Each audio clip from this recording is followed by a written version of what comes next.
ہم کبھی بھی مادر پدر آزاد صحافت کے حق میں نہیں ہیں. ہم اس صحافت کے حق میں بھی نہیں ہیں جو شاہی فرمان کے مطابق ہو. پاکستان میں صحافت زندہ ہی اس وجہ سے ہے کہ ہم سچ لکھتے ہیں، سچ بولتے ہیں، سچ دکھاتے ہیں. ہر اس صحافی کو محتاط رہنا چاہیے جو سچ بولتا ہے. اگر ہم نے سچ بولنا ہے تو پھر اس کی سزا ہمیں بالکل بھگتنا پڑے گی. کوئی ایسے نام نہیں آئیں گے کہ جن کو محتاط رہنے کی ضرورت ہے. میں صحافی کہہ رہا ہوں برادری ہر اس شخص کو جو سچ بولتا ہے. یہی مریم نواز شریف صاحبہ ہماری وزیر اعلیٰ پنجاب ہیں جنہوں نے ARY کا مائک اٹھا کر سائڈ پہ پھینک دیا تھا. جب ابھی آپ اقتدار میں نہیں تھی تو آپ یہ کہا نہیں اب تو آپ اقتدار میں ہیں. سر صحافی برادری کے ساتھ سلوک جو ہے عرصہ دراز سے یوں ہی چل رہا ہے، آخر کب تک یہ معاملات ایسے رہیں گے؟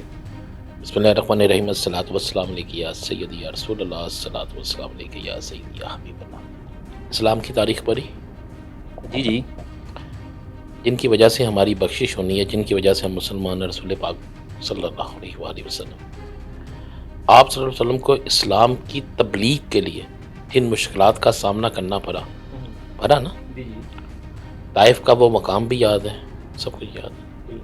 تو آپ پھر کس طرح کہہ سکتے ہیں جن کے نواسا نے شہادت کا رتبہ حاصل کیا ہو اور جن کی وجہ سے آج اسلام زندہ ہے، تو پھر آپ کہیں کہ سچ بھی بولنا ہے، سچ بھی دکھانا ہے، جابر کے خلاف کھڑے بھی ہونا ہے، بے نقاب بھی کرنا ہے، اور پھر آپ نے بڑے آرام سے پھولوں کی سیج پہ بیٹھنا ہے. ایسا ممکن ہے؟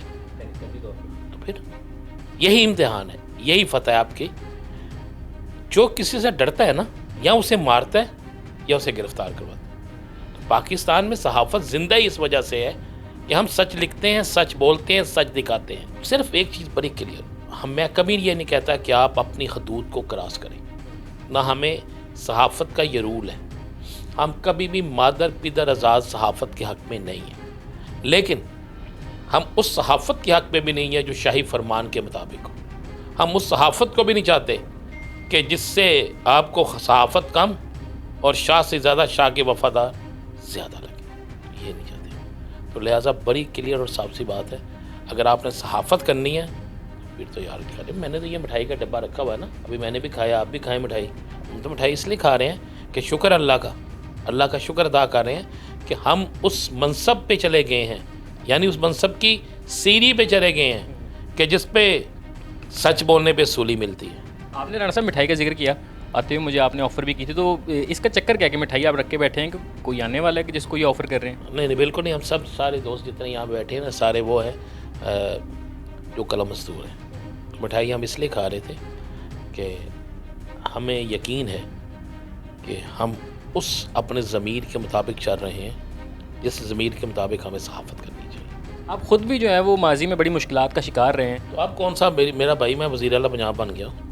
کیا سوچتے ہیں کہ آپ کی جو مشکلات ہیں وہ اس طرح کی کیوں ہیں کہ دوسرے جو صحافی برادری میں یہ نہیں قطعی طور پہ کہہ رہا کہ آپ کو گرفتار کیوں نہیں کیا جا رہا، لیکن کیا ایسی چیز ہے کہ تھوڑا سا جو ہے وہ معاملات سیٹ ہوتے جا رہے ہیں؟ میں آپ کو بڑے کلیئر اور واضح کروں، میرا معاملہ سیٹ. میں نے کہا کہ میں نے کبھی اپنی حدود کو کراس نہیں کیا. نمبر 1. نمبر 2، میں تنقید کرتا ہوں، جتنی تنقید ہوتی ہے اس کو کرتا ہوں. میں اپنے ساتھیوں کو بھی اکثر یہ کہتا ہوں کہ ہمیں مادر پیدر آزاد صحافت نہیں چاہیے، لیکن ہمیں شاہی غلام بھی نہیں بن کے رہنا. چور کو چور بھی کہنا ہے، ووٹ پہ ڈاکہ ڈالنے والے کو وہ بھی کہنا ہے، اس ملک کو لوٹنے والے کا ذکر بھی کرنا ہے، اور کسی کی ذاتی عداوت میں نہیں جانا. جہاں تک میرے نہ پکڑے جانے کا افسوس ہے تو میں تو کہتا ہوں آپ پولیس کو ساتھ ہی لے آتے. اچھا، آپ کو افسوس ہے؟ نہیں، آپ کو افسوس ہے نا، تو میں کہتا ہوں آپ پولیس کو ساتھ ہی لے آتے.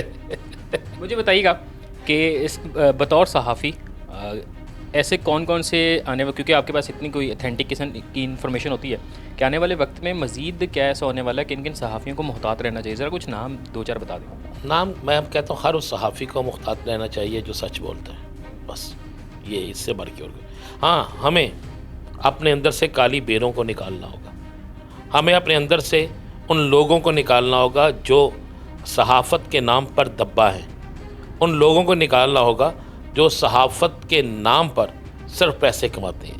ان لوگوں کو نکالنا ہوگا جو کسی نہ کسی کی تو صحافت میں بطور مخبر کام کرتے ہیں. تو اس کے علاوہ تو آپ بول لیں، میں بول لوں، کوئی بھی بول لے، ہم سب کو ایک بات سوچنی پڑے، ذہن میں رکھنا پڑے گی کہ اگر ہم نے سچ بولنا ہے تو پھر اس کی سزا ہمیں بالکل بھگتنا پڑے گی.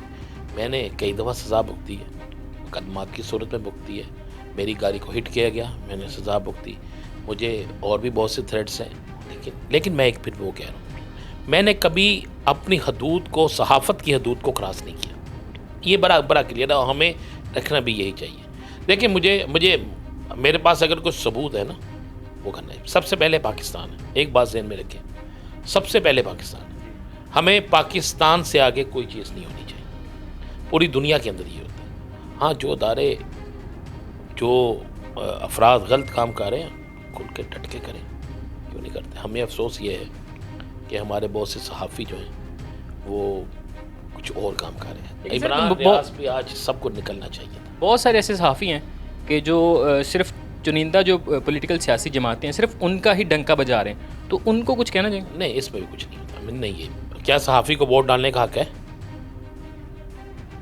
اپنی پسندیدہ نمائندے کو بطور وہ پاکستانی شہری تو ریپرزینٹ کر سکتا ہے. ہے نا. تو پھر مجھے بتائیں، آپ کے سامنے دو شخص موجود ہیں، ایک چور ہے اور ایک ٹھیک ہے.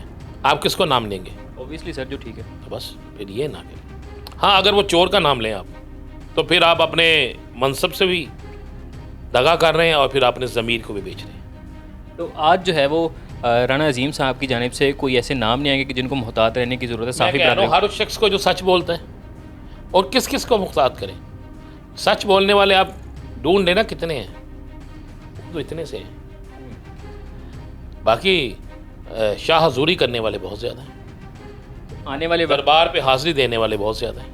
آنے والا وقت کیسا دیکھ رہے ہیں؟ گورنمنٹ جو ہے وہ نون لیگ کی پنجاب میں بھی ہے، نیشنل اسمبلی کی بھی بن رہی ہے، تو صحافی برادری اور میڈیا کے جو لوگ ہیں ان کا مستقبل کیا دیکھتے ہیں؟ رانا عظیم صاحب ایک طویل جو ہے صحافت سے وابستہ ہیں، تو کیا مستقبل دیکھتے ہیں؟ مجھے تو یہ یاد ہے کہ جنگ اخبار کے دفتر کو آگ مسلم لیگ نون کے دور میں لگی تھی. سپریم کورٹ پر حملہ مسلم لیگ نون کے دور میں ہوا تھا.